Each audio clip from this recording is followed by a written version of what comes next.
From the journal Science, just last week, there's an algorithm from United Health Group that hospitals use to decide who gets extra support.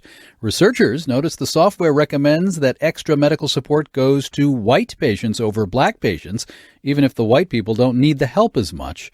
The software designers didn't put white or black into the algorithm, but it's because African American patients tend to use less care for many reasons, so the cost savings to the hospital is higher if the software is effectively biased toward white patients. Now, there's a book out today about strategies to reduce this kind of thing. It's called The Ethical Algorithm. The co-author is Michael Kearns, National Center Chair of the University of Pennsylvania's Department of Computer and Information Science. Professor, welcome. Thanks very much for having me. This hospital thing is exactly what you've been writing about. Yeah, that's right. And it's a very nice paper, but also nobody should be surprised that this kind of thing happens regularly these days. But how do you expose, how do you bring to the fore, how do you bring transparency to the assumptions that are built into a piece of software?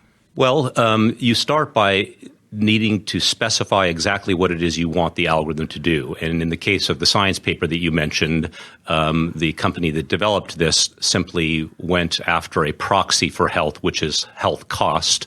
So nobody should be surprised that when you use that as a proxy for health, that you might, for instance, discriminate against one group or another that might be economically disadvantaged or have less access to health care. Our book is really about how to design algorithms that don't do this sort of thing in the first place. It touches all sorts of things that are very important to people. For instance, privacy.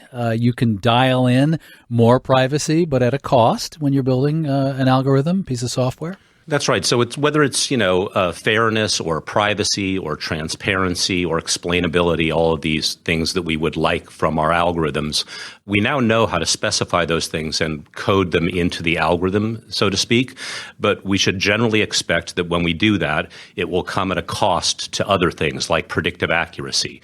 I think the good news here is that it's possible to precisely quantify these trade-offs and let stakeholders and society make decisions about the relative value of privacy and fairness versus predictive accuracy, depending on the particular application in question. I mean, there'll be some people hearing this who say, no, I just want accuracy, accuracy, accuracy. Don't dial in anything else. But you're saying because of the ethical implications of these things, sometimes the balance needs to be brought. Yeah, that's exactly right. And the singular focus on accuracy is essentially the world that we live in right now. And it is, I think, largely the reason for all of the kind of algorithmic misbehavior that we're seeing documented in the paper that you mentioned and myriad other publications in the last few years. Michael Kearns is a professor at Penn, along with fellow Penn professor Aaron Roth. They've written the book, The Ethical Algorithm, The Science of Socially Aware Algorithm Design. Michael Kearns, thanks. Thanks for having me, David. And that hospital software we mentioned, United Health is cited saying it's meant to always have supervision from human doctors. In New York, I'm David Brancaccio. This is the Marketplace Morning Report. From APM, American Public Media.